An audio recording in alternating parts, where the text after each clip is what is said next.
Assalamu alaikum. Welcome to the Mad Mamluks.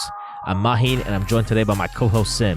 On today's show, we have the honor of welcoming back Dr. Jonathan Brown, aka Jack. Jack, welcome back to the Mad Mamluks. Always a pleasure to have you on. Assalamu alaikum. Walaikum salam, and kind of maybe just a little bit late, Eid Mubarak. Oh, but Eid Mubarak to you as well. So I understand you just got back from Turkey. I know we were talking via email, trying to schedule the show. And what were you doing up there? And how long were you there for? I was in Turkey actually for about a month because, well, first of all, my wife's parents live there, so we were going for our kid, visit her family and our kids, see their grandparents and everything. And so then I also taught at this summer school in Bosnia. So I went for a few days to Sarajevo and taught there. That's the IIIT summer school in Sarajevo, which I recommend people go. If they live in Europe, then you can go to that. It's very good.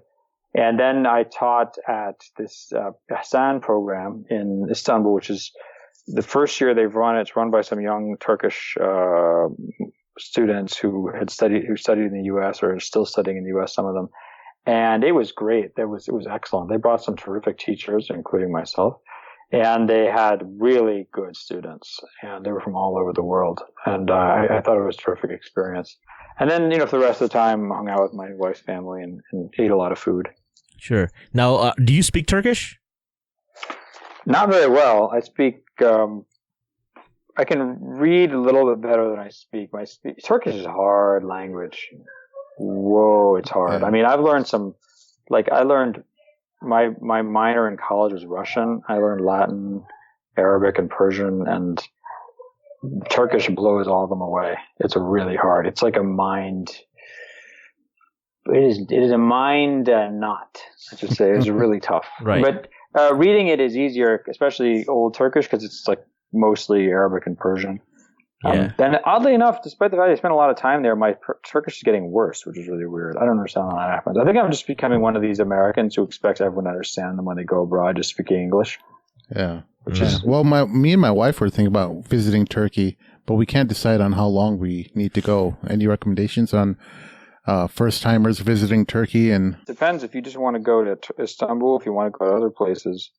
I mean, you can spend easily a week just in Istanbul seeing stuff, and then you could spend 2 weeks would be probably a good amount if you want to go to Istanbul and then a few other cities. Gotcha. I mean, do you go every year to see your in-laws? Yeah, I go to Turkey a lot. I'm going to go in 2 weeks, and then I'm going to go in a month after that, inshallah. So I go to Turkey anywhere from 3 to at least 3 times a year, probably. Sure. Just for various things, conferences, things like that. I do want to ask you, I saw somebody, one of my friends on Facebook had posted something where Erdogan was talking about the plight of the Rohingya Muslims, and he was like, Erdogan is the Khalifa. Obviously a lot of people... I don't know about that. I think we have some low standards for being a Khalifa. I mean, look, it's great that he...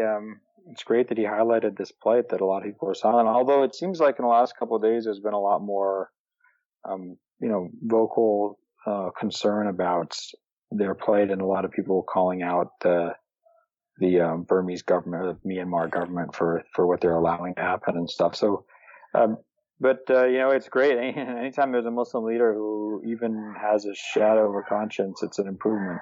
Well, it just bothers me. I love Erdogan in terms of the positive steps he's taken in accepting Islam as a part of society in Turkey, in a secular Turkey. But, this is one of the largest armies in the world, and they certainly have the capability of sending ships over there and not necessarily going to war with Burma, but at least sending a message, in a way to the Burmese government that, hey, cut it out. There are consequences to genocide, essentially, right? So it just kind of bothers me that, I remember during the Intifada of the late 90s, early 2000s, right before 9/11, I remember one of the Gulf countries sending a truckload of slingshots to the Palestinians, and I'm like, well, that's such a pathetic attempt. But then I saw Muslims like, rejoicing about it, saying that, this is such a great thing that the Gulf countries are doing, sending slingshots to the Palestinians. And I'm like, I mean, these are countries with militaries and weapons, and I don't know. To me, it just Well, I mean, the problem is that it's not just a small thing to go and send forces to another country. I mean, there's issues of sovereignty, and there's any country that did that would just face tremendous opposition. Not necessarily because people support what the targeted country is doing, but because it's just such a big deal for a country to involve itself militarily in another country's sovereign affairs. I mean, that's a big deal. And it would be, But America does it all the time, though, and everyone says, okay, well. Usually it would do so under some umbrella of a UN resolution or something. And, and things like when Donald Trump launched those missiles at Syria, I mean, that's like a really problematic action, because you're in theory, you're launching attacks at a sovereign country. Yeah. And that's not a small thing. I mean, just the idea that the country can go to war with another, can invade or use force against another country to protect the rights of that country's inhabitants. That's a, kind of a mid to late 20th century idea that really goes against the way that countries and states have thought about sovereignty for centuries, because it's a big, if someone says I can intervene in your affairs because I don't like the way you're treating people, then that, you can imagine, if you that just opens a box to any country that can interfering in any country that it wants to. But I mean, there's exceptions, right? Like this is genocide. I mean, we're not talking about any type of dealings that they're having with their citizens and how they're governing their citizens in terms of taxes and social issues that might be occurring. But we're talking about genocide that's happening. Yeah, that's true. But, and again, I'm not advocating anything. I'm just trying to bring up different perspectives. Right. Which is that, there's sort of one school of international relations. I'm not an expert on this, but I think I'm right about this. The realist school, which is, represented by people like John Mearsheimer, University of Chicago, who argue that basically that this kind of moral or humanitarian use of force overseas is not desirable and shouldn't be done, because it never ends up working. I mean, it ends up, you can, in the movies you go and, you can save the day of some group of civilians and they're grateful. But in reality, what that ends up happening is, I mean, look at the U.S. bombing against ISIS in Syria. I mean, they've killed, I think, now over 700 people, under civilians. This is just this week. I read in The Economist, something like 700 civilians have been killed. I mean, it gets to the point where, if you're bombing Iraq and Syria to try and kill ISIS and you're killing 700,000 people, things like that, then imagine that's the low number. Imagine it's like around maybe 2,000 more accurately. Imagine that. I mean, you're getting close to the number of people that ISIS kills in terms of ISIS killing civilians. Like, I mean, I'm not exactly sure how many people ISIS kills in terms of civilians, but I mean, it's probably not orders of magnitude higher than that.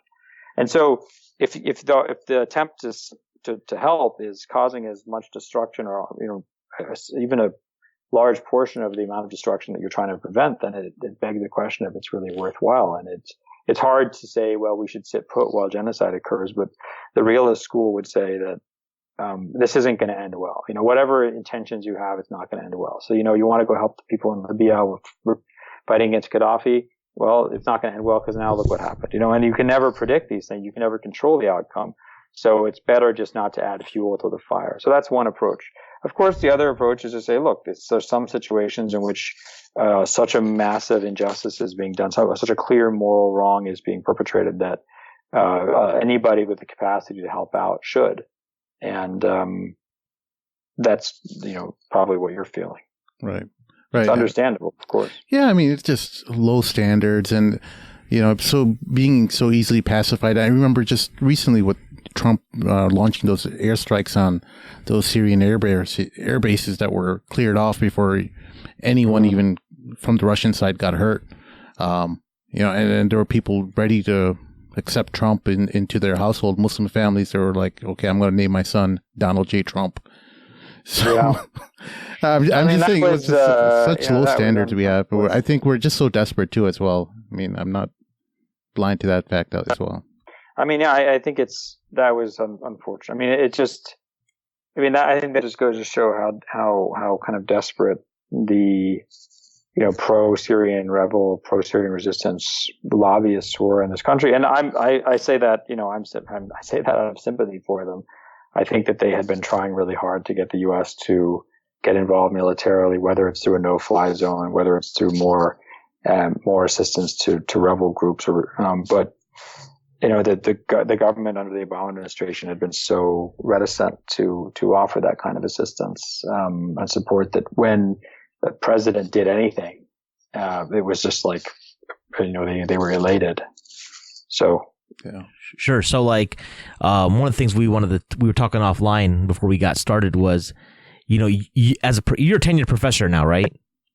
Yeah, I am. Yeah. So mashallah. So, so you seem to be somebody who always does engage in a lot of like back and forth on social media, and whatnot.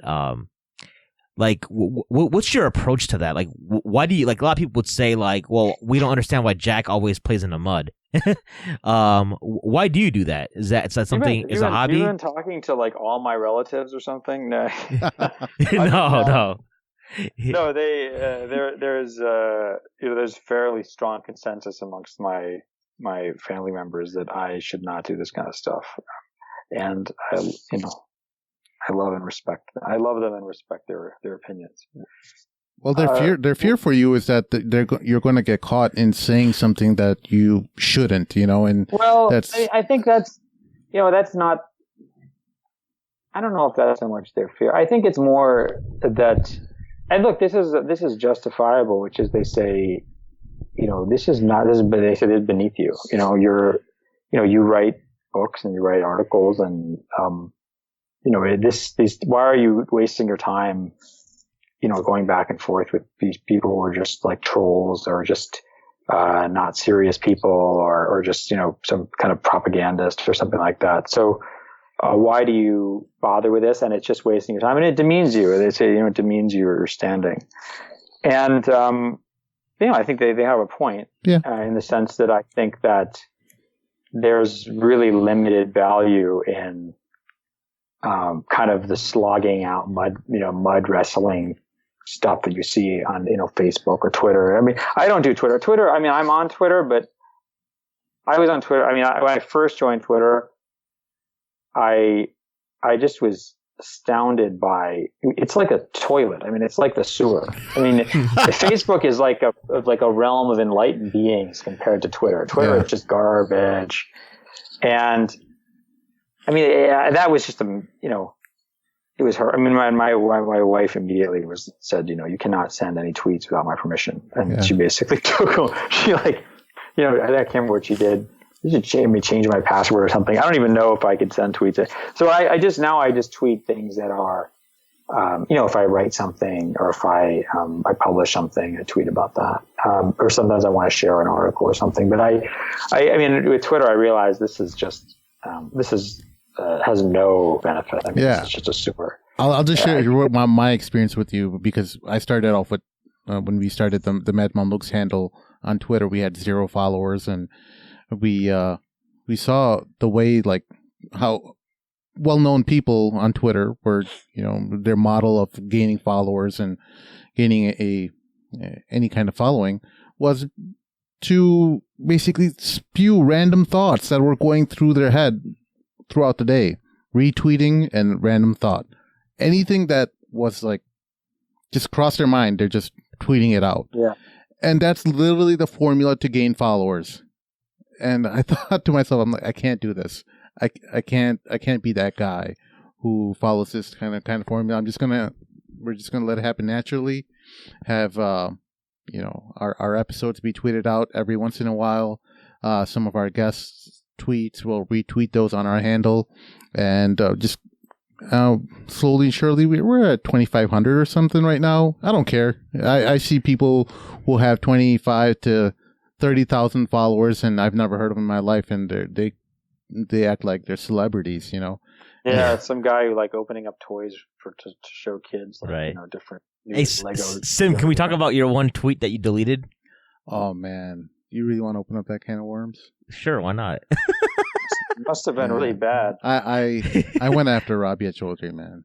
Oh really? Yeah. Oh, hey. Yeah, you know, I have to say, I have great esteem for Rabia Chaudhry, and I have affection for her, and agree with her on you know, one specific thing, and I probably disagree with her on some CVE things, but she's a fellow Muslim American trying to do what she thinks is right, and I extend her greetings. Yeah, I what I said was. Can we make some context? Let's make some context, because I think Sim and I were originally interested in bringing her on Mad Mamluks to talk about the Serial podcast, which I enjoy. I don't know, Jack, have you listened to Serial? I'm the only person I know who never listened to it. Yeah. Not because I have anything against it. I just didn't have time, and everybody around me was obsessed with it. Yeah. But it was just.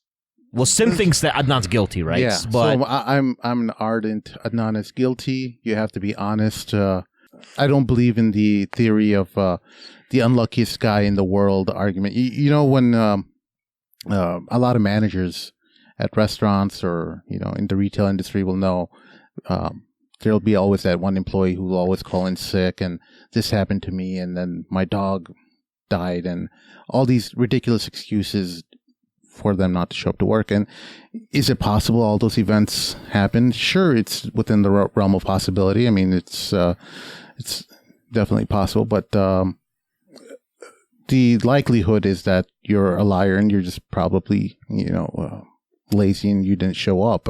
So it's that those are, if I can make a, you know, some kind of parallel to Adnan Syed's story, it is just a series of unbelievable mishaps that have happened for him not to have killed this woman. I mean, and well, the reason why I went after Rabia was that she said something about the sister who was killed in Adam Center. Remember in Ramadan?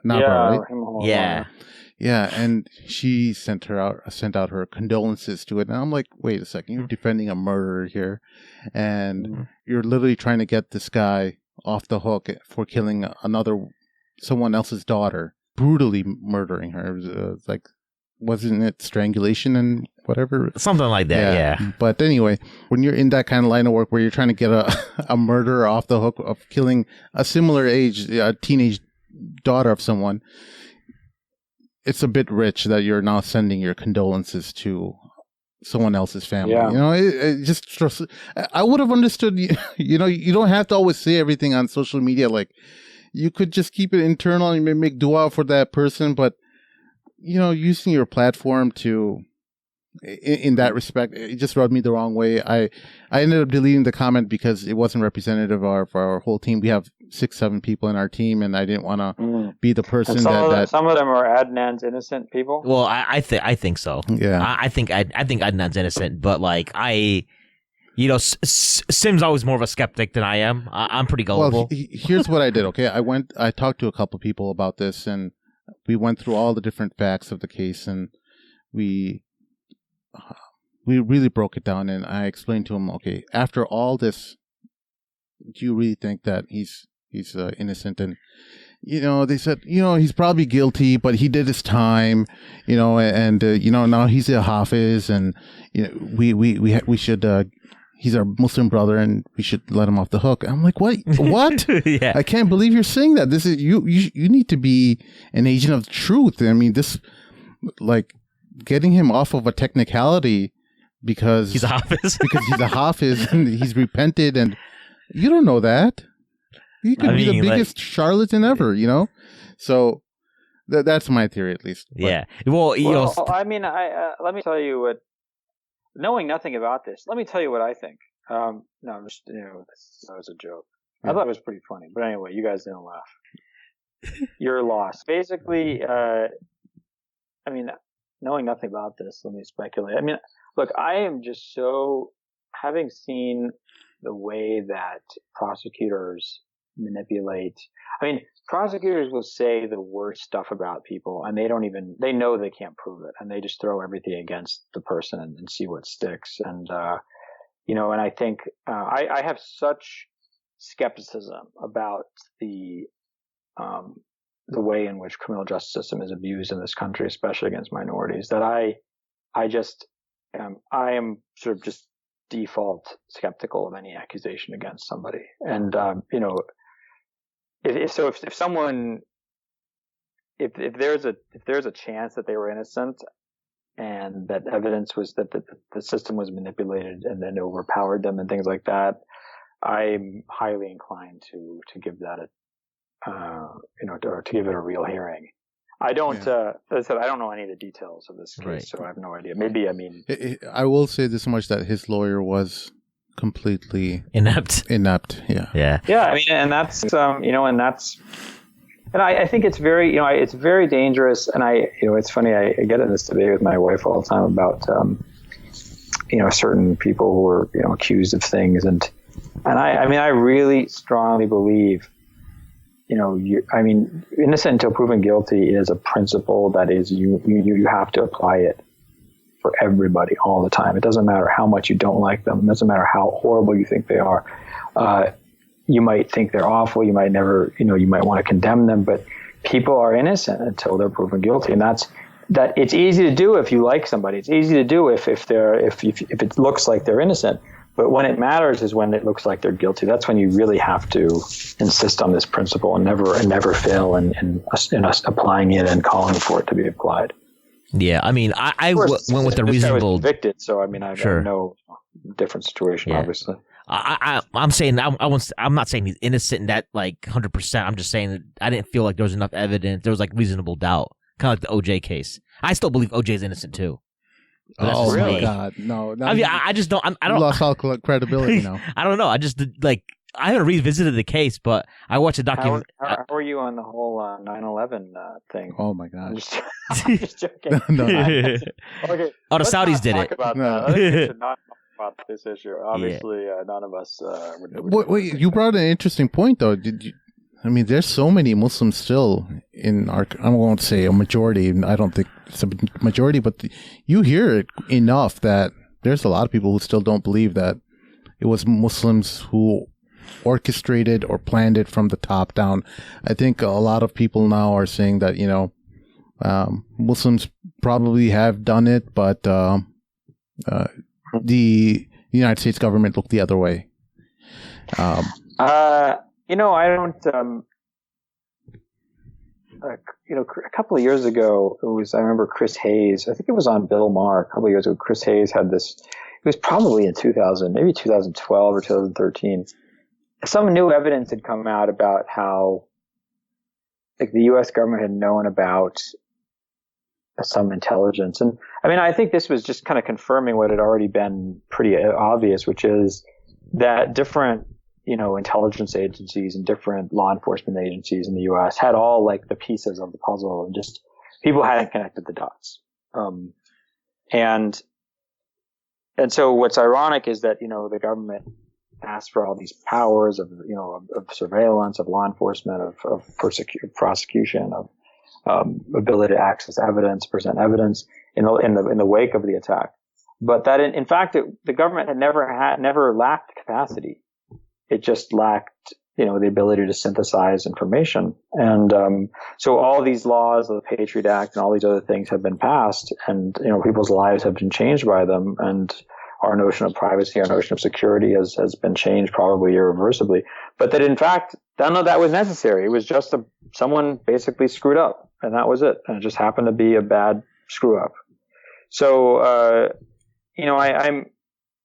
I tend to think more along those lines, not to get so obsessed with who did it, because, if if the people who were supposedly did it didn't do it, I mean, how am I gonna know that? What am I gonna do? Like, sit there and watch videos and that like, Tower 7 though, man. This is just Tower 7. That was to think that somehow you or I are going to be able to access information that would lead us to a conclusion that would be other than the official one. I just am so skeptical of that. So I'm basically agnostic about all this stuff, just because it's what possible evidence are we going to have that would overcome the official story? I mean, how would we know? Yeah. And I think wrapping up the whole point about that tweet, it was in Ramadan, the last 10 nights. Thankfully, it was an even night, but he ruined my Tarawih that night. Because I don't know. I think you sent us I made the mistake of checking my phone between like 4 rak'ah. Yeah. And then I think you sent us a screenshot of it. And then, like, within 15 minutes, my phone started blowing up. Oh my God, yeah. And so, like, I had to leave. This was our first Twitter drama or social media drama that we really caused. So everyone's like phones buzzing. I don't think she even read it. What year was this? This past Ramadan. This past Ramadan. Okay, wait, the one that just happened? Yeah. So the one like.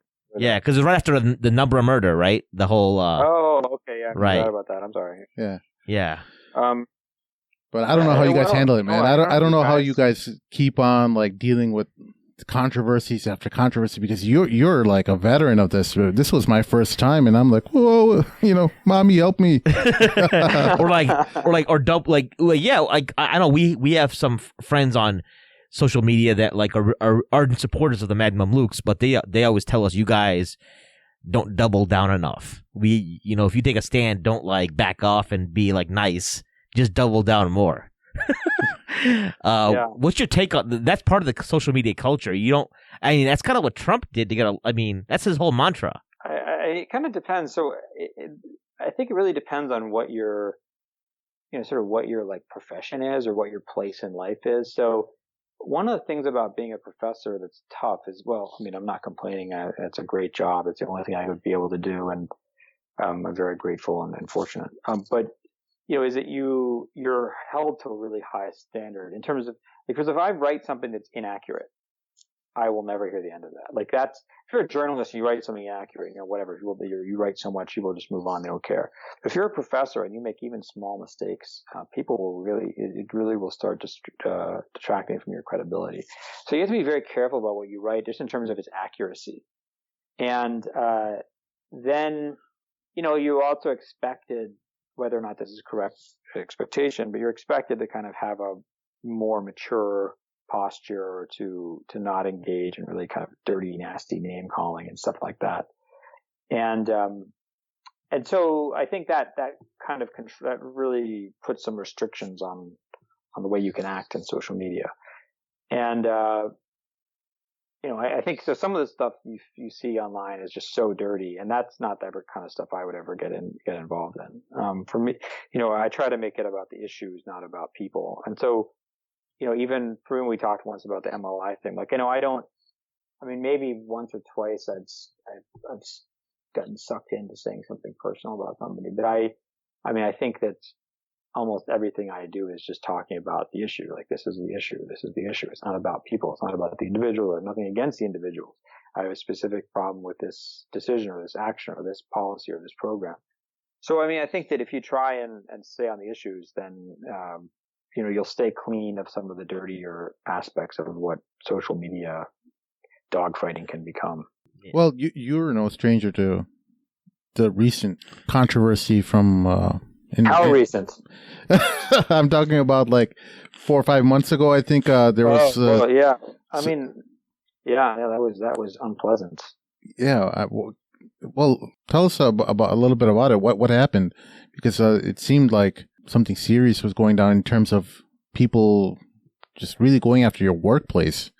And I saw that again, going back to Rabia Chaudhry again. She was doing the same thing where she was like tweeting not just at you, Jonathan Brown, but also at your workplace, like somehow it seems like it's the way that we approach any type of discussion is that, hey, you really want to say this? Well, let's include your workplace as well in this discussion, Yeah, it's like first move is try to get someone fired,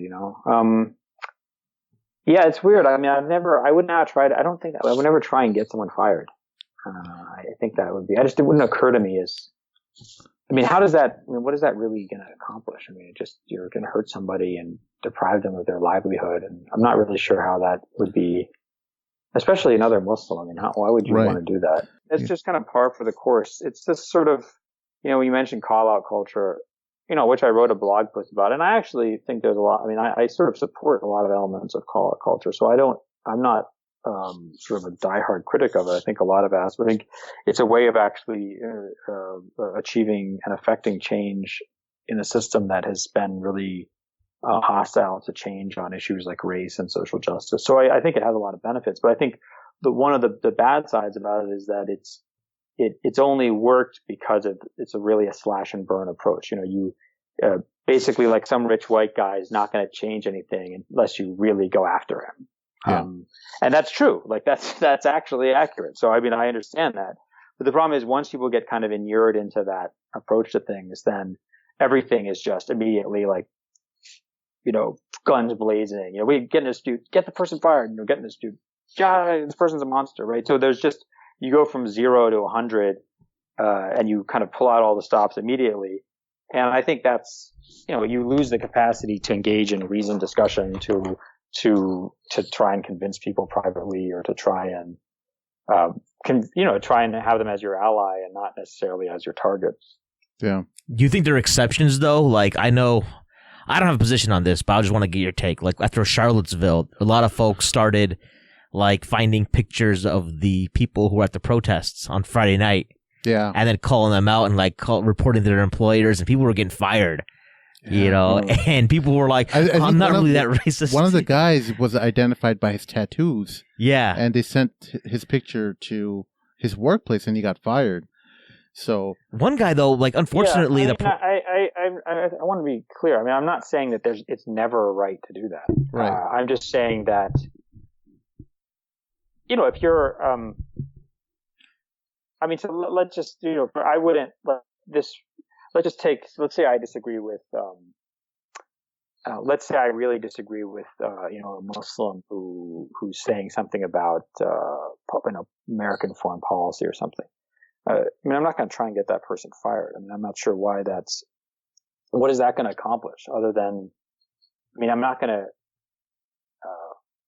I'm just going to probably create sympathy for that person and sympathy for their position, and I'm going to look like a jerk and a victimizer. And so, I think, if someone is like at a Nazi rally and they're chanting, all sorts of horrible racist Nazi slogans or something, then yeah, they probably, that they should be accountable for that speech, and their employer should know about who they are. I don't have a problem with that. Yeah. But I think that, again, as I said, that, call out culture, let's just call it call out culture, right?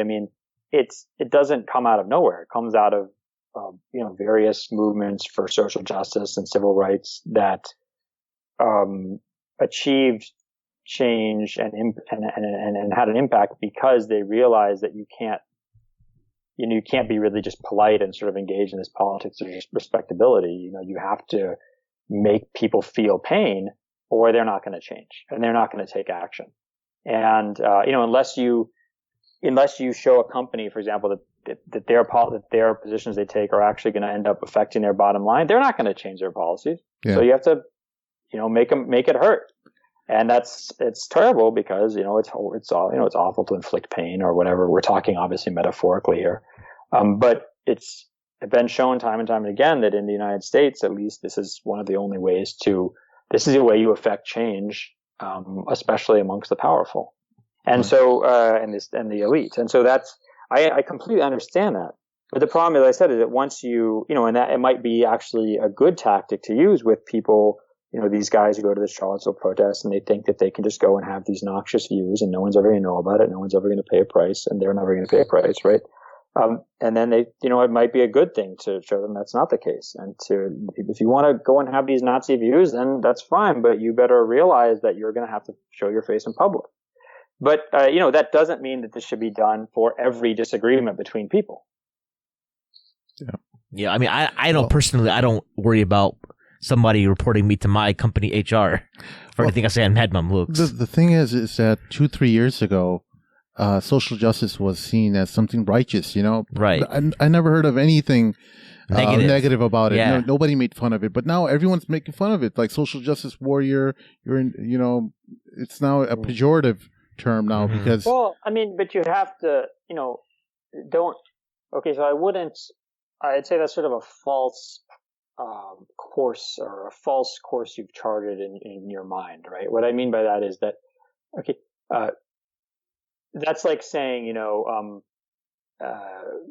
5 years ago, nobody was critical of this person, and now this person's really famous, and now people are critical of them. Okay, but I mean, of course, people are going to become critical of somebody when their person is better known, and when that person is starting to have an impact. Suddenly, there are people who don't like that impact, or there are people who are jealous, or there are people who are just vindictive, right? So, I would try and obviously there's a lot of criticism of.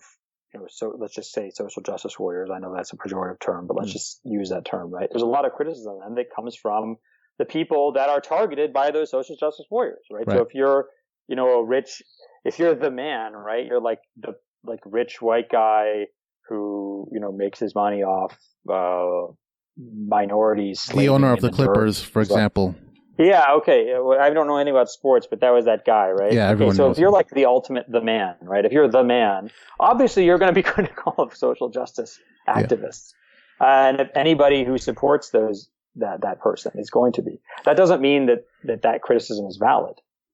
So I think you have to distinguish between criticism that is sparked by, or that comes from parties who are losing standing or things like that. Versus criticism that is either from other people of the same kind of place on the political spectrum as these social justice activists, or some people who share their concerns and share their objectives but disagree with some of their tactics, right? So those are different kinds of criticisms, and I think that a lot of the criticism you see is from people who don't want those kind of changes to occur, but also and look, some of it is people who are, think that sometimes it can go too far, right? So, I mean, I'm a white Muslim, and I mean, I remember I got in a dispute, a private dispute, a few months ago or weeks ago, I can't remember how long ago, about, someone had written an article about how white Muslims can't be victims of Islamophobia. And I said, this is nonsense. Of course, white Muslims can be victims of Islamophobia. I've been a victim of Islamophobia. And, yes, white people have a huge amount of privilege in the United States. Yes, I walk down the street and no one bothers me. Yes, I walk down the street and I get treated well. Yes, the police don't bother me. Of course, all these things are true. And yes, there's a power dynamic in this country. And yes, of course. But, I'm also a Muslim, and there's no reason to tell me I'm not a real Muslim by saying I can't suffer as other Muslims suffer, because I can, and I have. And there's that creates antagonism, or that antagonizes me unnecessarily. Just say you probably get treated really well. You could be a victim of Islamophobia, but you probably won't get it as much as a black Muslim or a brown Muslim. And I say of course that's true. But I think sometimes the social justice ethos is too extreme, and that also obviously upsets people. Yeah, and that's what I meant. I think I was talking about the trajectory that has happened with social justice over the course of the years, as a lot of social justice activists who saw that this is an effective tool, they kind of took it up another notch, and they're like, okay, well, forget about violence and calling out people who are doing, acting out violently in public and, going after their jobs. Well, why can't we just take them to task about stuff that they say, and now you're really just shutting down their arguments. And I feel like a lot of this alt-right and the whole rise of Trump can be attributed to how the left really shut down discussion and discourse, and really shut out a lot of the right, at least the people who are in the interest of furthering discussion and trying to find common ground. They kind of shut them out of the argument, and they're like, you know what, you don't even belong here.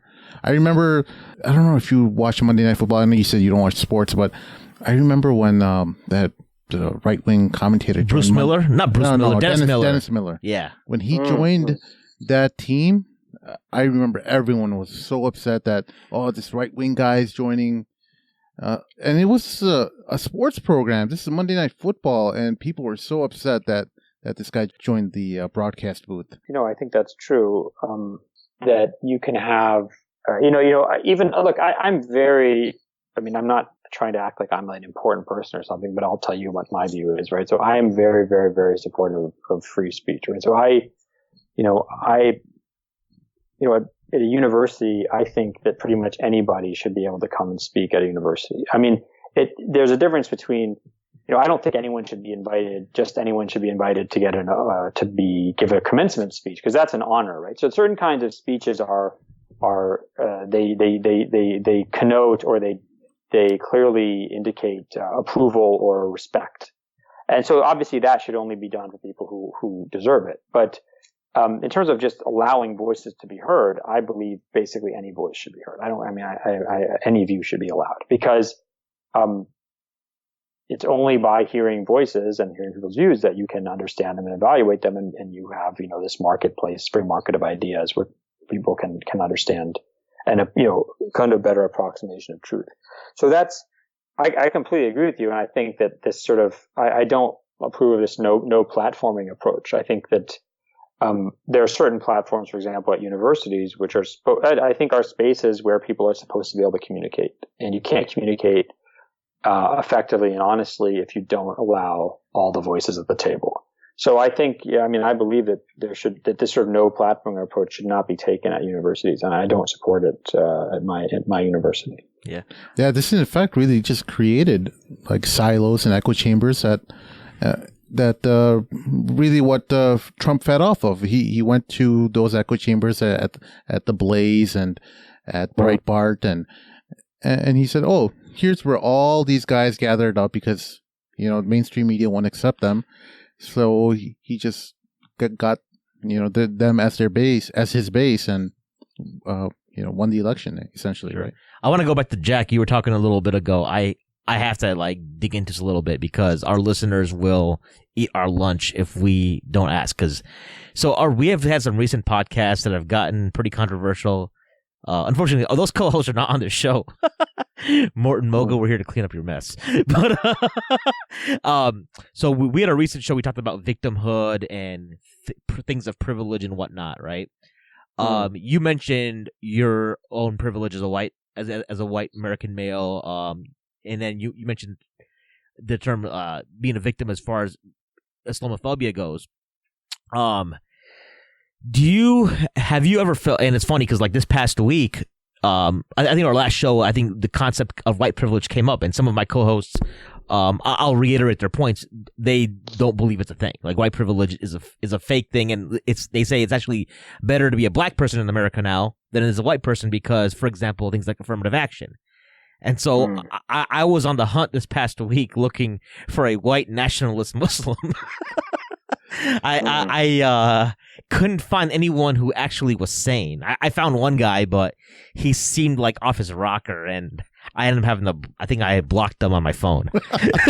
Yeah. I was so upset you gotta be careful. I was so upset at him even approaching white converts and talking to him about that. I'm like, Mahin, what are you doing? People are going to think that we're nuts. Well, we are nuts, but yeah. Well, so it's one brother I know. He's a good brother. He's in law school here in one of the local Chicago schools, right? And I'm like, yeah, you're at so school, but don't you think if you were black, you could have gotten Stanford or Harvard, but now you're here? You know what I mean? Like just on your same credentials, and he didn't want to answer it. And so that's, I mean, because like one of the comments one of my co-hosts made on the last show was, don't try not to laugh. But he said, if I was a white person and I saw what affirmative action does, I would also be a white supremacist. Now my co-host is like Indian. I'd like you to comment on some of these things as a white person, just to like.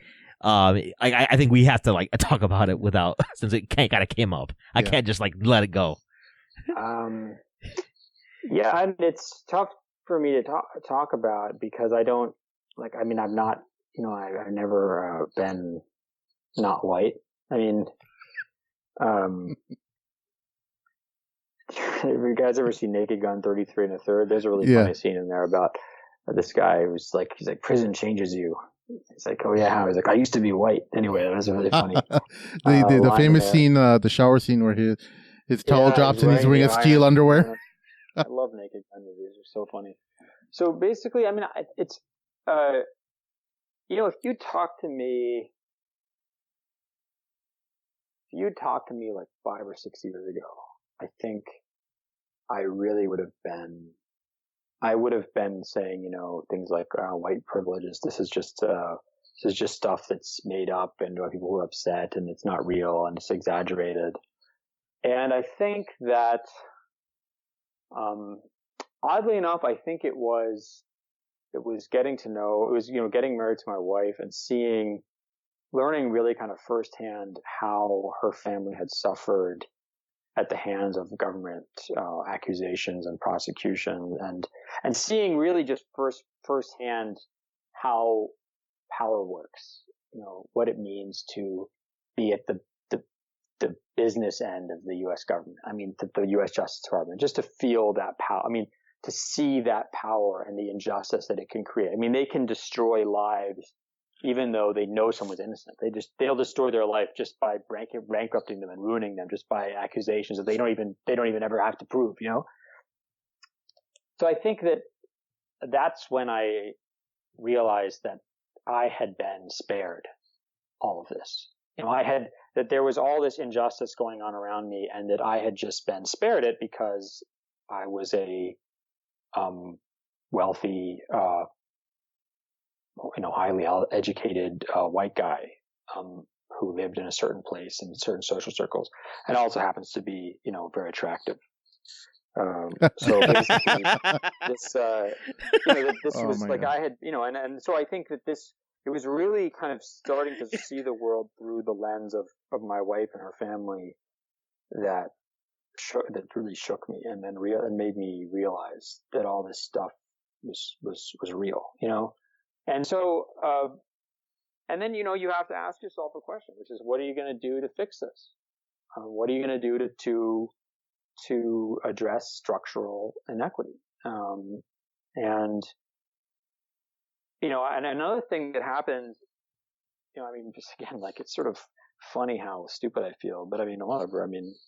People can think I'm stupid, I guess. But it was really when my mother died, God rest her soul, she died in 2010, that I understood what inherited wealth and privilege means, right? So, my various parts of my family some of them came in the 1650s, some of them came in the 1700s, some of them came in the late 1800s to the United States, or even before the United States existed.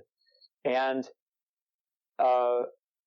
they were able to accumulate a lot of wealth and social capital and education and actual capital and all these things on the backs of slave labor and on the backs of expropriated land, and that I grew up, I was fed by this, I was educated by this accumulation of wealth and privilege. And it was, when my mother died and, her estate was shared, was given out to her heirs, right? I learned what it meant to inherit something, right?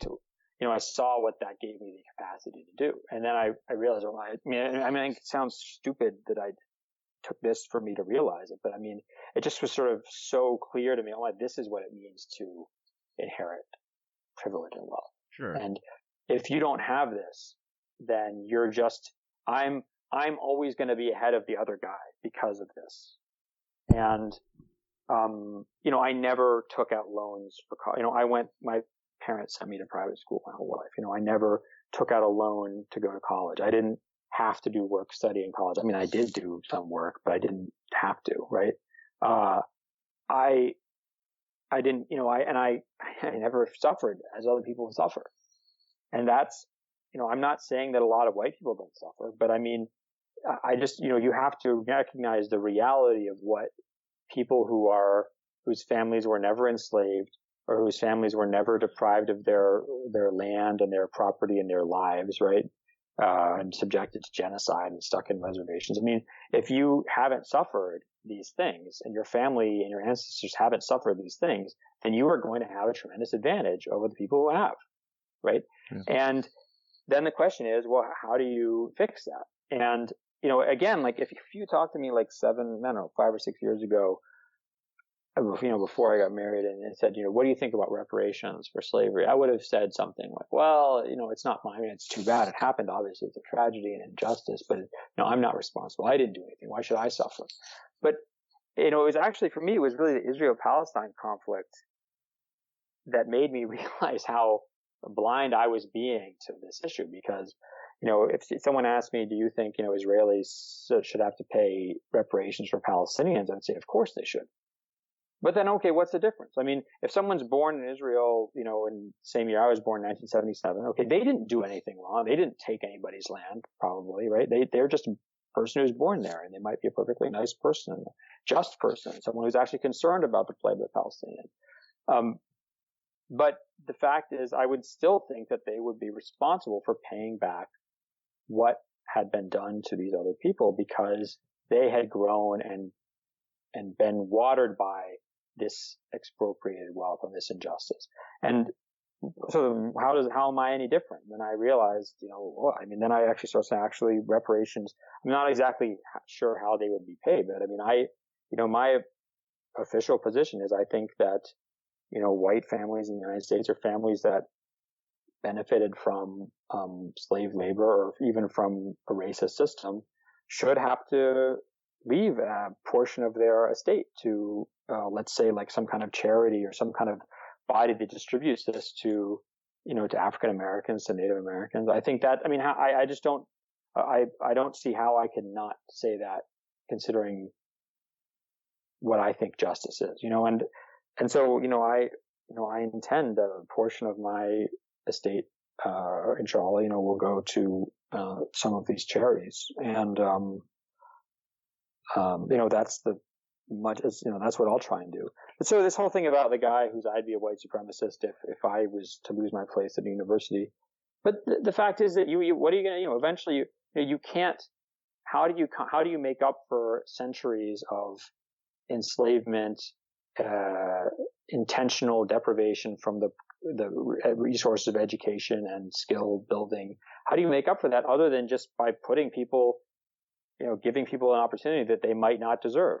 That's the only way you can do it. And it sucks to be the white guy who loses the place at Harvard, but our society has to try and rectify these iniquities. They have to be rectified. What was your family background as far as like your family history, as far as like what kind of businesses were they in? Well, the funny thing is my family was the only family I know of that came to America in the 1600s and like never made any big bucks, which is really weird. They were, so some of them, it depends. Some of them, basically my grandfather, my dad's father, became very wealthy because he was just a really good businessman. He was in the publishing and newspaper industry and radio station owning. So he got very wealthy. But he was like a really mellow guy. I don't even know if he graduated college. He was from near Cleveland, Ohio.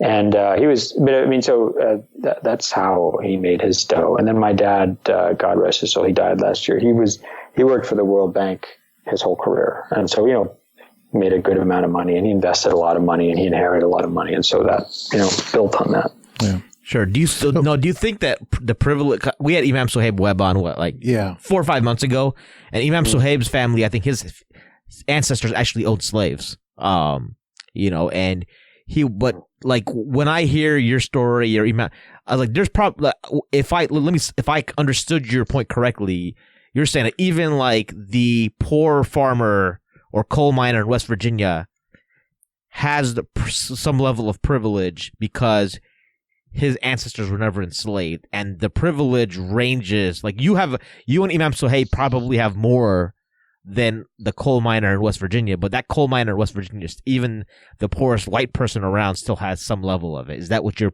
is that more or less the point? Yeah, I mean, and again, I'm not trying to like win in the woke Olympics or something like that. I'm not, very few people would sit around and say, "Oh, Jonathan Brown, he's so woke." I mean, I'm not. I'm sure that a lot of people are always, unhappy with what I say. But these are the things I believe.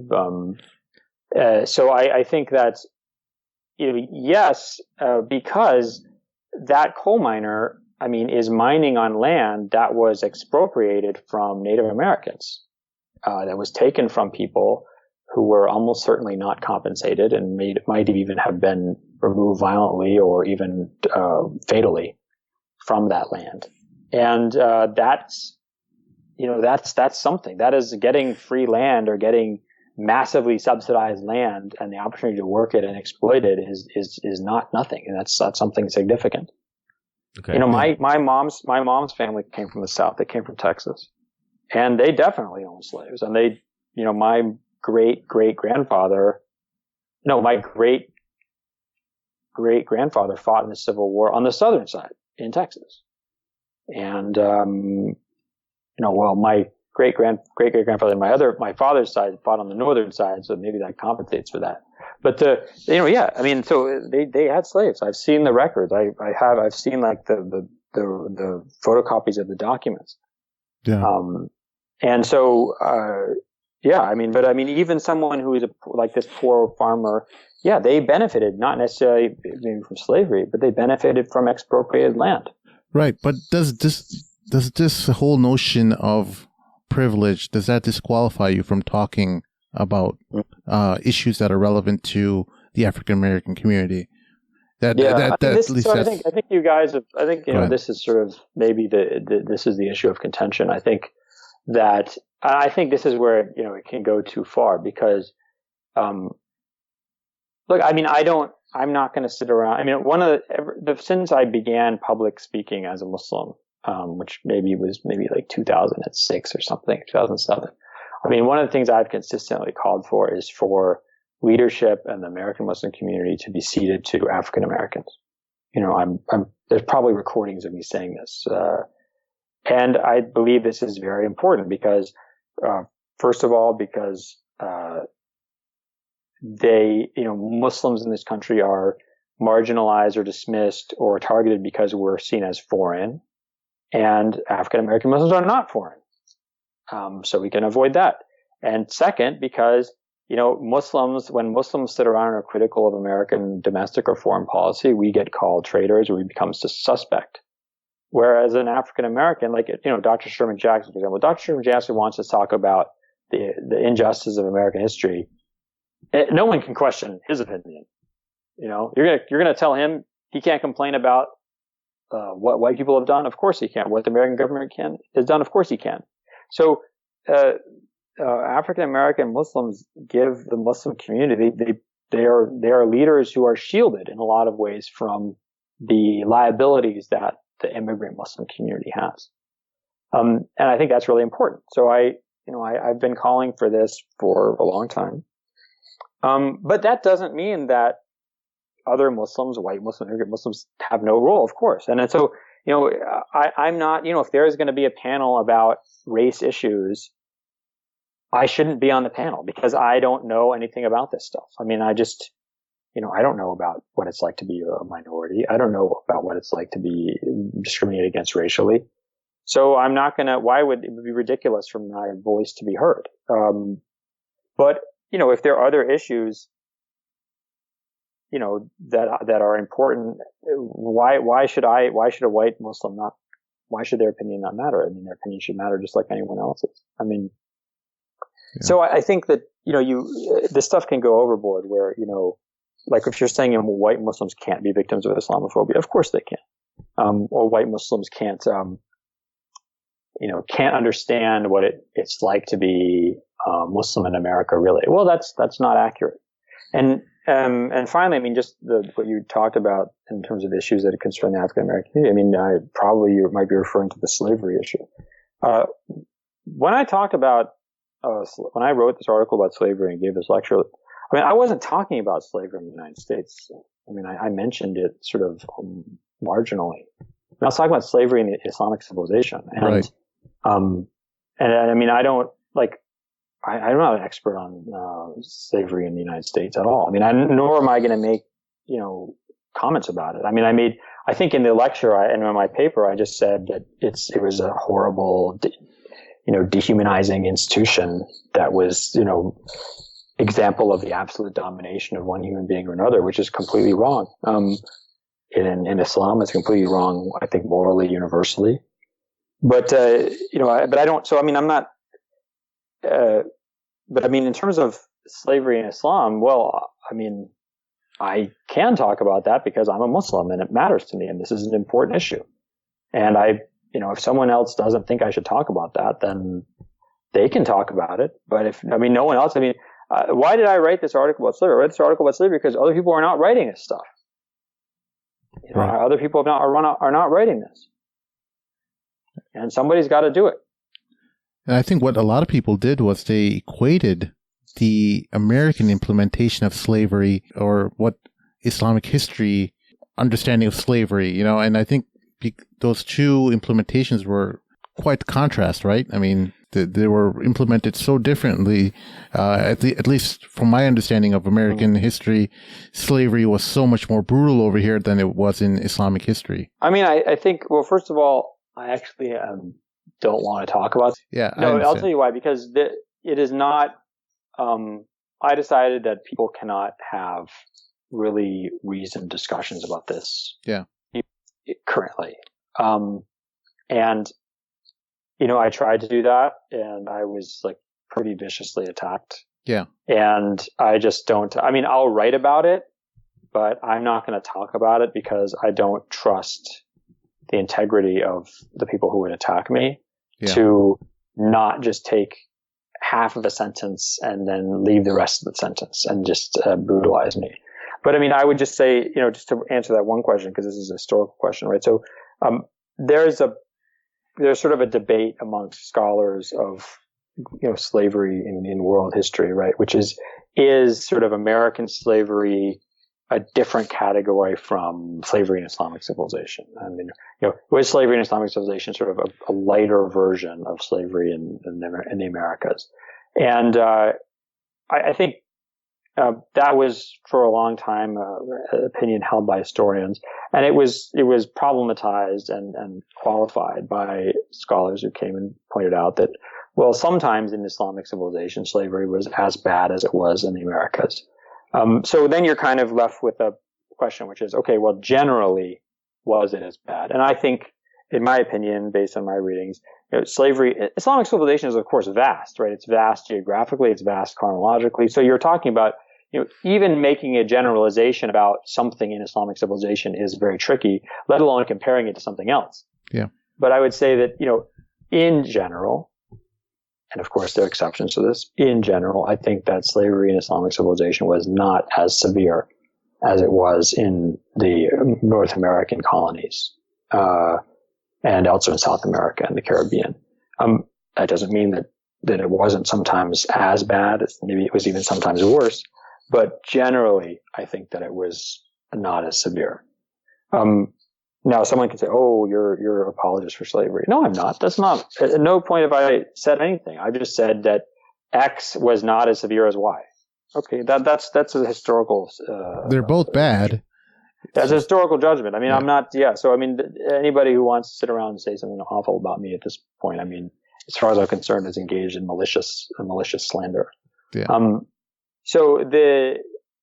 But I mean, I think that that's one of the issues. I'm writing now another article about this for Yaqeen, which will hopefully come out.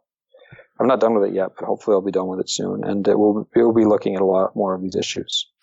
Oh, so you are exploring this issue more? Okay. Yeah, I am. Right. Okay, because I was worried that they shut you up and that'll be the end of this discussion. I mean, no way. This is an important issue, man. This is an important issue. I think what he was alluding to was he didn't want like an audio clip cut and paste.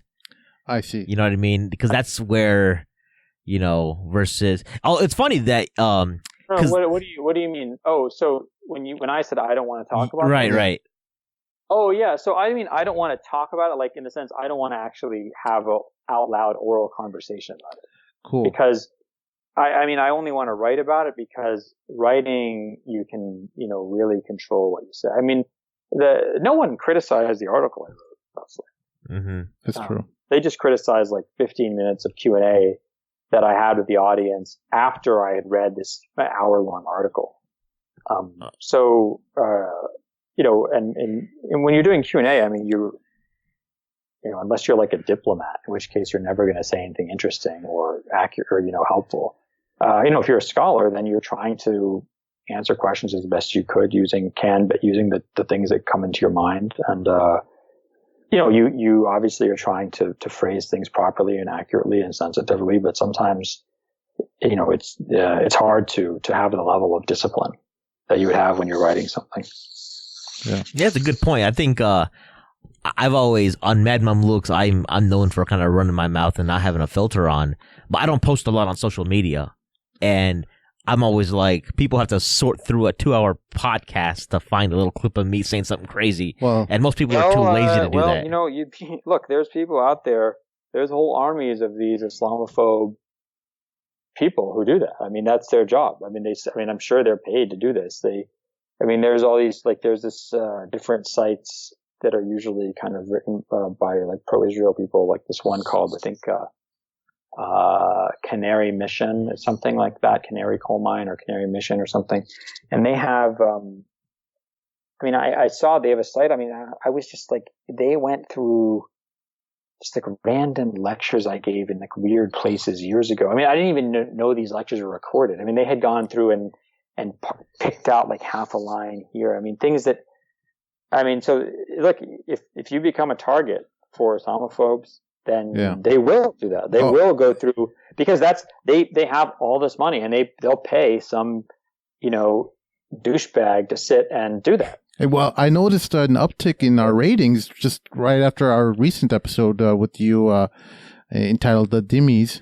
And I'm like, well, I know Jack is well known, but seeing thousands and thousands of downloads from everywhere, I was like, wow, there's something going on here. And then obviously I think it just coincided with the controversy of that Q&A session as well. So there was that around the same time? I can't remember. Yeah, it was within a few weeks. I wouldn't say exactly that. It was your guys' fault. It was your guys' fault. No. There were no clips of ours. Basically what I've noticed is that they won't go after everybody, right? So they basically, there's this kind of a bar. Once you get to a certain level of influence, then they start attacking you. Yeah. And so, you can go for years saying whatever you want and nothing will happen. And then if you get big enough, then the hammer will come down on you. Yeah. That's a good point, because our stuff stays on the internet. Yeah. Forever. Unless the podcast is totally trash and we delete it. Well, look, there's so many times where I have to make the editorial decision where I can, edit stuff that our co-hosts say. Especially, we have these things called roundtables where just the hosts talk and, let loose and just say what's on their mind. And that's what happened in our last episode, which kind of generated a lot of controversy, and some people were really upset and offended by it. And I really apologize, because that ultimately falls on me as the editor. That was the white privilege stuff. Yeah, that was the white privilege. It's if anyone wants to go back and listen to it, it's around the 30th minute mark. And again, I apologize for anyone getting upset and for any hurt feelings. What we are trying to do is spark conversation instead of shutting up people and not exploring, even no matter how dumb you feel what Morton Moga were saying. I want to explore that, and I don't want to shut people up just because it's not politically correct. I want people to be able to have discussions without feeling judged. Just because some people don't find it, or some people will get their feelings hurt by it, that doesn't mean that we can't explore that and try to find the nuances and find some the detail in those discussions. So I feel like there's a lot more to be discussed, and I feel like we can that discussion is not over with this episode. It's going to be an ongoing discussion that we're going to further explore with other community leaders that we've reached out to, and they've expressed interest in talking to us about it. I think one of the criticisms that I found was valid on that show was we generally, none of us are experts, right? Right. You know, and we're talking about, we're not like, we're in IT or we're engineers. You know what I mean? And it's a lot of it is just talking out of our own perceptions. So on one side, I got a lot of messages saying that like, yo, I agree with Moga. Moga speaks from the heart, and there's a lot of Mogas out there. Moga is our Somali host. He's we call him Moga because he's from Mogadishu. And people said, no, he's speaking out of privilege as well, or he's not allowed to talk about the African-American experience because he's not real African-American. So I felt like that was kind of unfair because he actually grew up in the ghettos of Kansas City. And he didn't say that on the podcast on that episode, but he did definitely grow up in the ghetto. And he grew up in a gang-infested environment, well, yeah. When his family immigrated to this country, he was in war-torn Somalia where his family was split up. His dad they didn't even know where his dad was. And his mom and other siblings were trapped in Somalia in refugee tents, and they had no idea what's going on. Yeah. So, I mean, the people got to understand that there's more to what meets the eye, you know, when you hear people talk that... Right. I wish Mogo was on the show, but he always talks a lot about like he doesn't like how sometimes people abuse the concept of being a victim. Now, reality is there are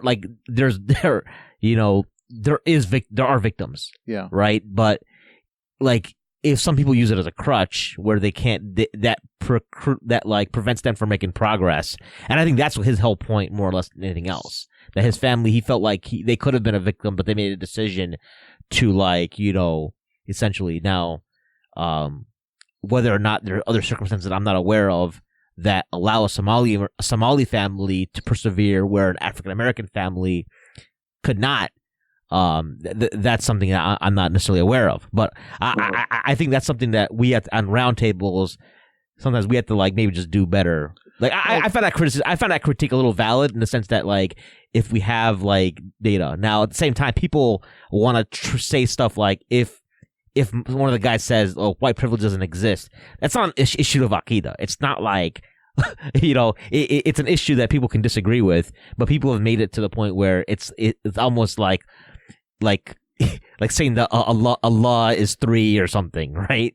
You know what I mean? So it's trying to find that balance, so to speak. But yeah, like Sim's right in the sense that we do sometimes. Look, we're in the business of entertainment as well, right? Right. I mean, we're not going to beat around the bush. The reason why our podcast has been so successful compared to others, and I'm not going to be humble about it, is because we try to make it entertaining, and sometimes entertainment becomes abrasive and.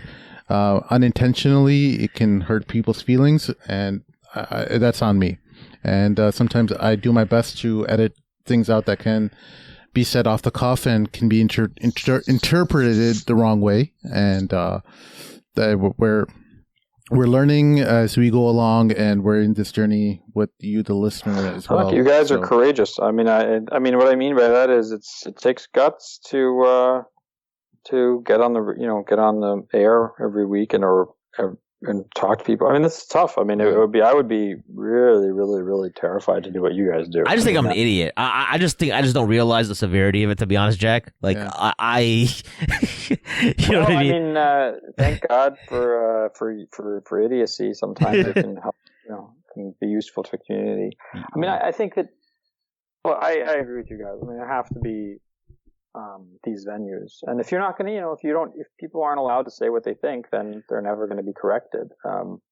So I think this is, I said I'm very passionate about free speech, and I think that, if people can't say that they think, white privilege doesn't exist, I mean, then maybe, okay, if it does exist, then how are they ever going to be convinced? Someone has to tell them, okay, well, let me explain why it does exist, or let me, and if you can't have a discussion, then no one is going to be convinced of things they should be convinced of, and give up beliefs that are wrong. So, I mean, you have to have these discussions. So I would never, I would always encourage you guys to continue, and don't beat yourselves up too much about these things.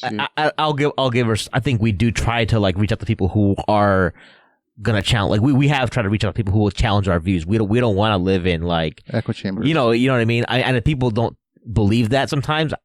But like one of the reasons this podcast got going is because I know Sim was a big fan of the Joe Rogan experience, right? And he's always talking about Islam this and that, and there's never like his version of a Muslim is like Majid Nawaz, on the show. The whole his crew, his posse was Sam Harris, Majid Nawaz, Ayan Hersey. He loves those guys. Dr. Krauss. And Dr. Krauss, right? And so, and I would tweet out to Rogan, and I'm like, hey, bring this guy on, I would keep on doing this over and over again, and he wouldn't respond. So one day I was listening to the show, and he kind of called me out indirectly. He didn't say me, but he was trying to, he basically slapped some reality in my face, saying that, you know what, all you people trying to get my attention on Twitter, you guys got nothing better to do, but you don't do anything yourselves, and you sit around on your computer and you just that's your whole job, and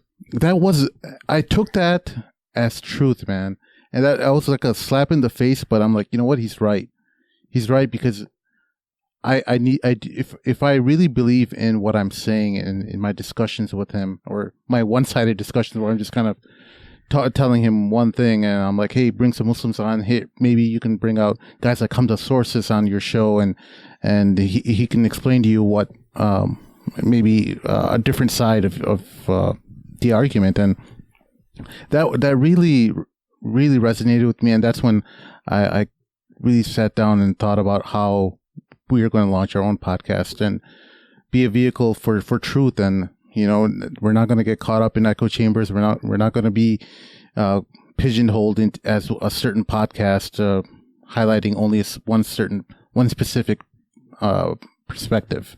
So, and I think a lot of I used to listen to the Rubin Report. I don't know if you've heard of them, Jack, Dave Rubin, but he always talks about free speech, and I'm like, he's full. And I was like, after a while, I was like, he's full of it. He's free speech on certain issues. When it comes to Islam, there's no free speech. And I was like, this is BS.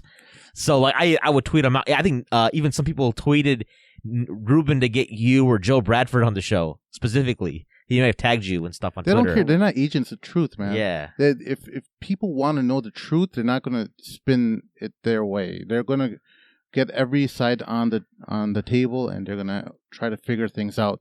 They just want stuff spun their way because the left has gone a certain direction, and they've gotten super hard left, and they're going to go super hard right. And the one thing I'll say is that, like, for example, like the Rubin Report, like I don't think we should expect him to be down with Islam. Like at the same time, like I don't think that we would bring on, like we wouldn't be completely free speech. Like we wouldn't like.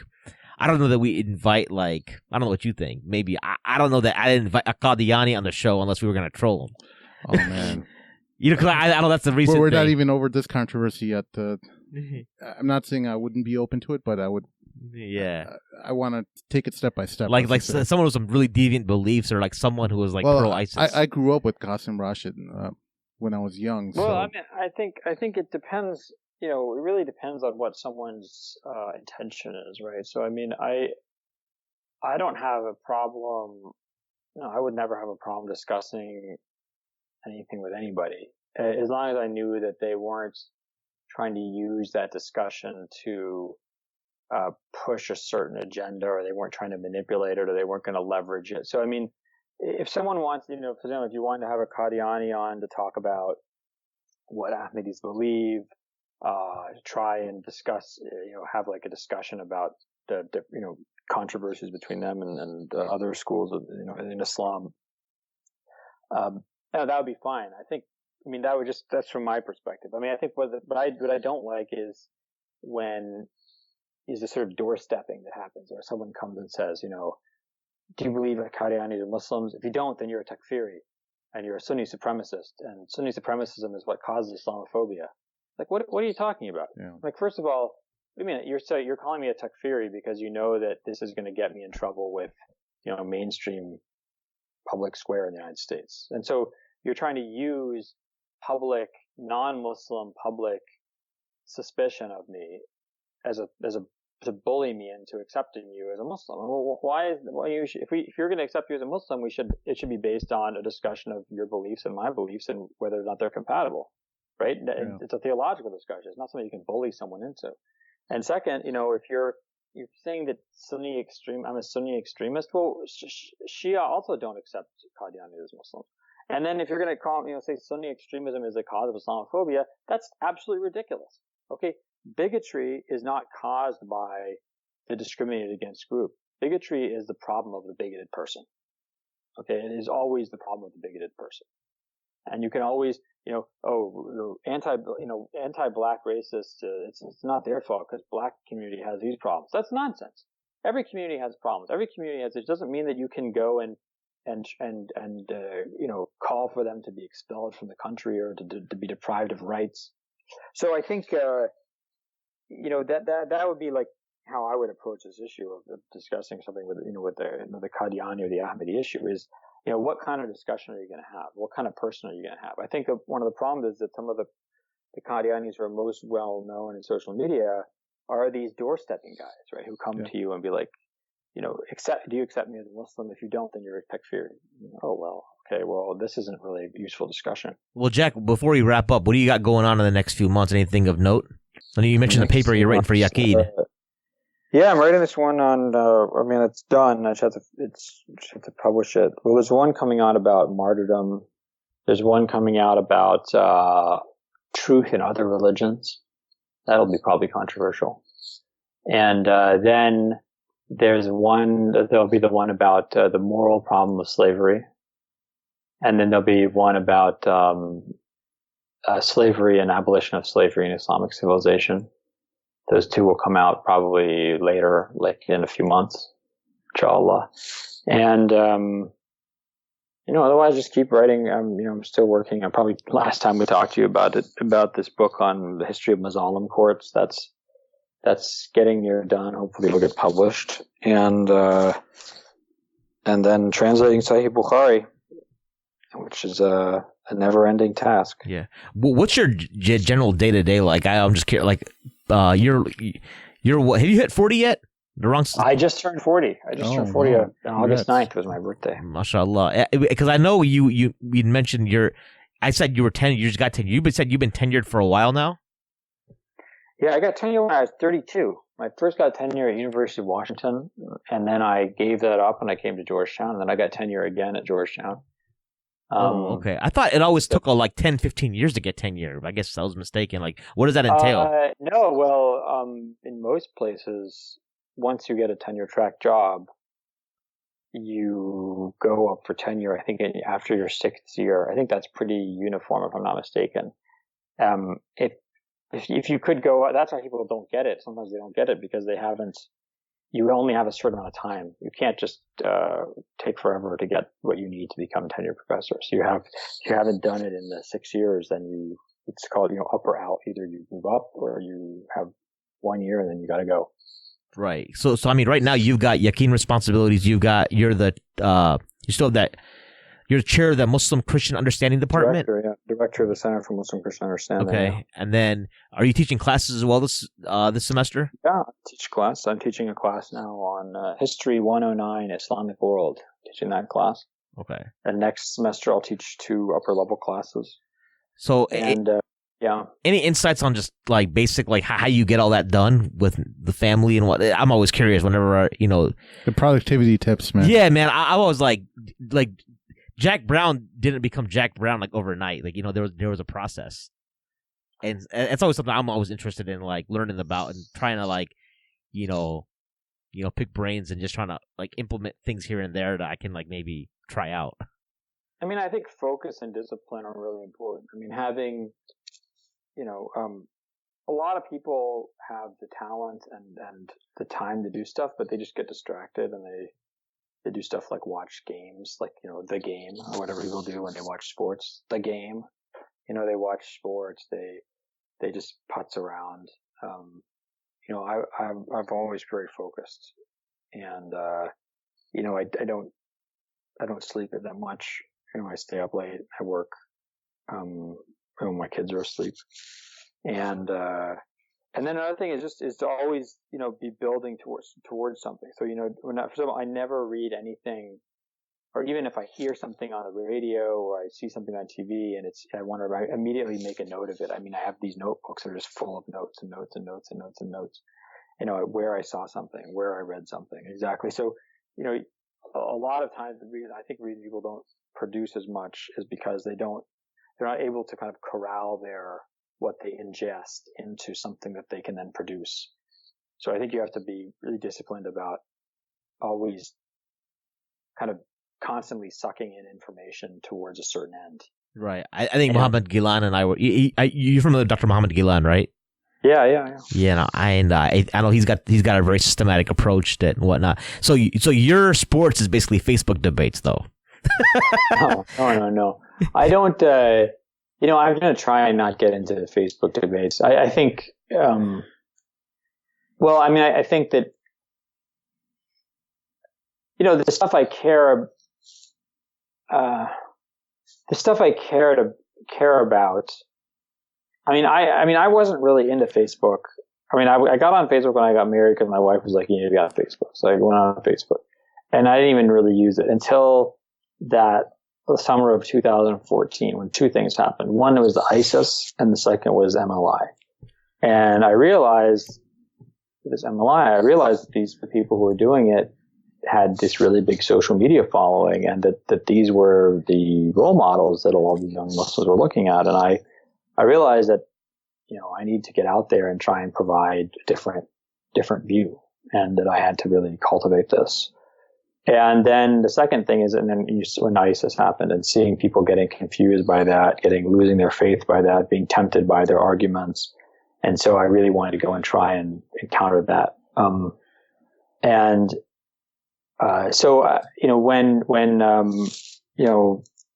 Over a year ago when Sheikh Omar Suleiman came to me and said, hey, look, you write good stuff, but no one reads it because you're an academic.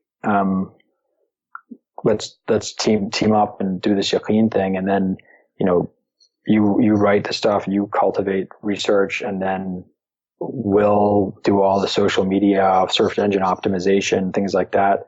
I realized this was the way to do things. It's not, so I care about social media. I care about Facebook in the sense I think it's a really useful way to reach people.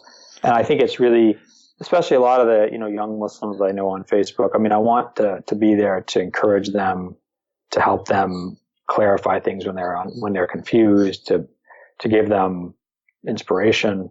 That means a lot to me. But, I don't think so much is achieved by these sort of long drawn out slugging matches. I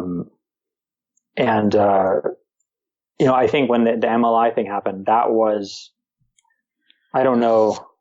I'm torn about whether or not, I don't know. I'm not sure if it was the right thing to do or worth it or not worth it. I think that the argument had to happen. I'm not sure what other kind of forum it could have happened in.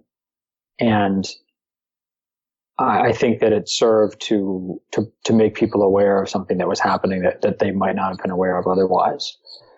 But I don't want to, I feel dirty. I don't know. Maybe some people say, "Oh, Jonathan Brown, he's an a-hole. Oh, Jonathan Brown, he's he's blah, blah, blah." I feel very, very dirty every time I engage in one of these things. I don't like to, to criticize people. I don't like to be criticized. It hurts, and I'd rather not have this be part of my life. It caused me a lot of stress. Right. Yeah. You're such a nice guy, man. I don't know how somebody could even say that about you. Criticize your ideas or whatever, but some of the vitriol is just really. Some people don't think I'm a nice guy. Some people think I'm, whatever. Well, just because because you're against their idea doesn't mean that. People just take everything so personally now. You attacking or challenging their ideas has now become something integral to who you are, and the moment you challenge that a little bit, it seems like you're challenging the foundations of who they are, and they're going to collapse on themselves. So, I mean, I think that you have to. That tells you about the person, but it tells you about the position. I mean, in my experience, the issues you can't talk about, the third rail issues, are precisely the ones that expose truth, right? So how does a system preserve itself if it has weak points, right? You have to keep people away from the weak points. You have to keep people away from the hinges. You have to keep people away from the weak, the chinks in the armor, right? And so I can come up with a number of examples, but I know I don't want to, but I mean, because even mentioning them is problematic, in our society, that you can't talk about these things precisely because actually our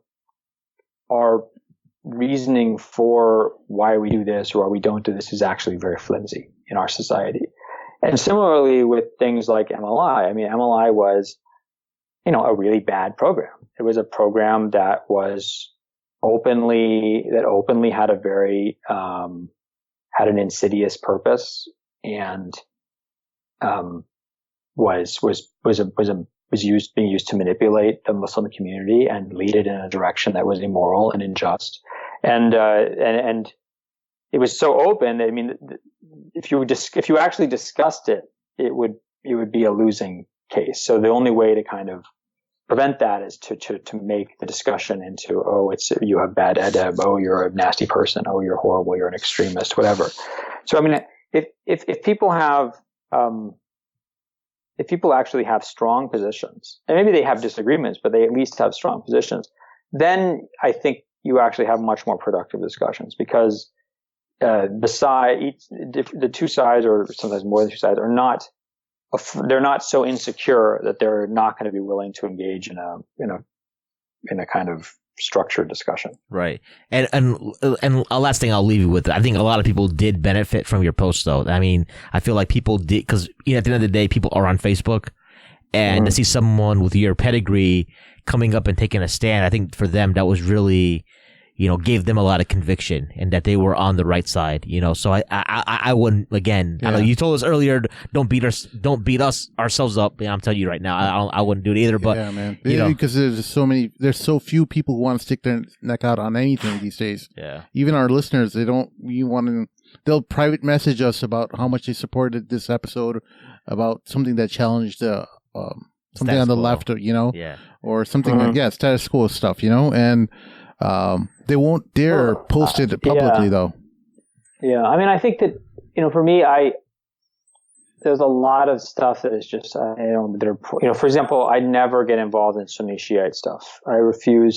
I'm adamantly anti-sectarian. I mean, I refuse to ever get in that kind of debate because it's so destructive, and it is a poison that I never want to ingest or spread to anybody. I kind of feel the same way. I'll never get involved in like Salafi Sufi stuff because I am not going to one day on Facebook somehow find the argument that proves whether tawassul is valid or not, right? I mean, that's not, it's not going to be me who does that, right? So what's the point? Yeah. I think you got the right approach. It sounds like you're just moving to what's going to be most effective for me. Yeah, I mean, so there's certain things that I have. I mean, when I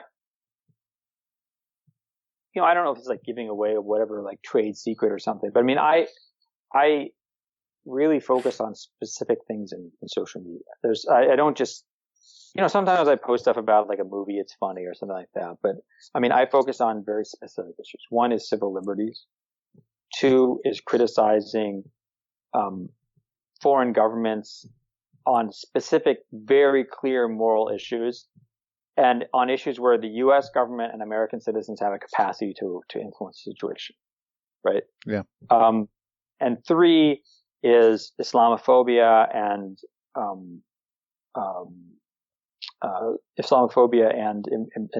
trying to ameliorate ignorance about Islam and incorrect ideas about Islam. And four, the last one is Israel-Palestine issue. So these are the things these are the four things I talk about on Facebook. And I think if you look at anything I write, it will always have to do with one of these things. Even, recently I posted something about the Ahmadi issue. I don't talk about that qua of a theological issue. I'm not really qualified to do that. Other people have already done it. And it's, to me, a waste of time.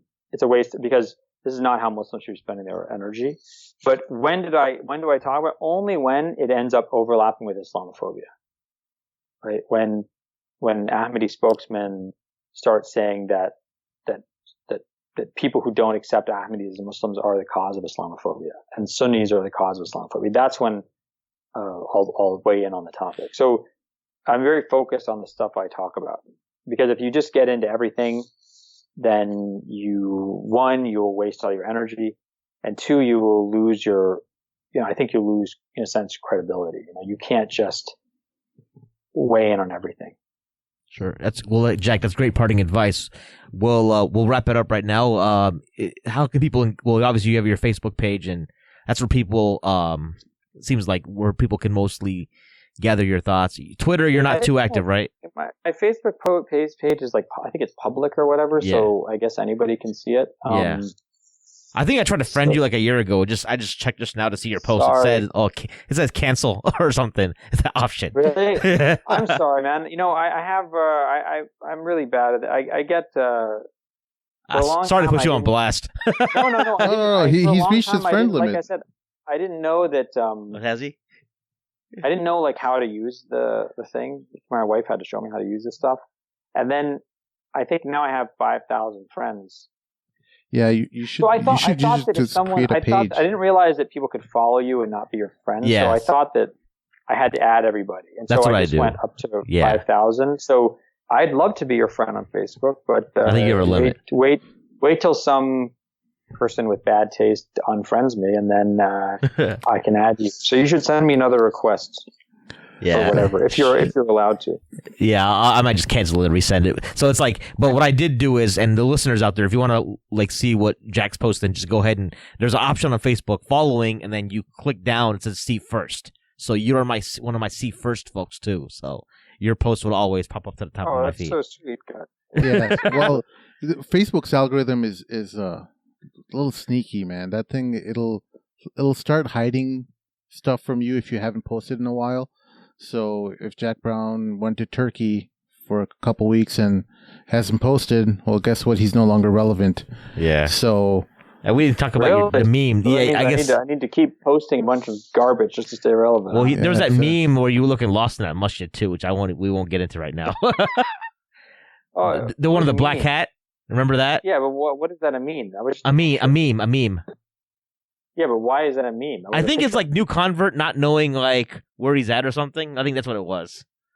I think somebody made it a meme. Oh, you didn't see it? Anyway. No, I just posted that picture of me in the mosque. I don't know what you're talking about into a meme or something. I think some people made it a meme. I might be able to. I'll hunt it down. I'll send it to you if I can. Yeah, send me this thing. I'm not sure what you're talking about, but it sounds bad. It sounds like, is this insulting me or making me look stupid? Otherwise, I don't think so. I don't know. I think I think it's poking fun at white converts. It was a white convert that made the meme, I think. Oh, okay. Yeah. Well, whatever. I'm sure it's fine. So the point is that. Yeah, then that was just because I thought it was a funny picture. Because I was wearing that Sunko hat. Yeah, that's a Malaysian hat, right? It didn't fit me very well, unfortunately. Right. Anyway, but so anyway, guys, it was really fun talking to you, and I enjoy your show, and I always listen to it. Thanks a lot, man. I appreciate it. Your support means a lot. You're like one of the. I remember I was telling you last time we booked you, I was jumping up and down when you said yes. Yeah, man. Come on, I'm always happy to talk to you. You, Joe Bradford, guys. And I was offended. I remember I emailed you. I said, "What the heck? You guys bring all these other people on more than once. You never brought me back." Oh my God, man. We'd love to have you on as many times as really you want offended. to. Anytime you want to talk about something you want to talk about, you want to use our platform, you are more than welcome. Just let us know. Well, we're always worried about bothering people. Yeah. So we're like, maybe they don't like us anymore. Look, it's an honor. It's an honor that somebody wants to hear something I have to say. Yeah. So, I was at DC last weekend. You know Rashid Dar? I do know Rashid. Yeah, so I was at Rashid Dar, and I was like, "Do you guys chill with Jack?" It's like, "Yes, we sometimes, but he's really busy." So I was like, "Yeah, we didn't like bother calling you." I was hanging out with Rashid Dar and Ismail Royer. I'm wondering if I was here. It was last week. It was not this past weekend, but the weekend before. The weekend before Eid. The weekend before Eid. Oh no, I was in Turkey. You just got back. Okay.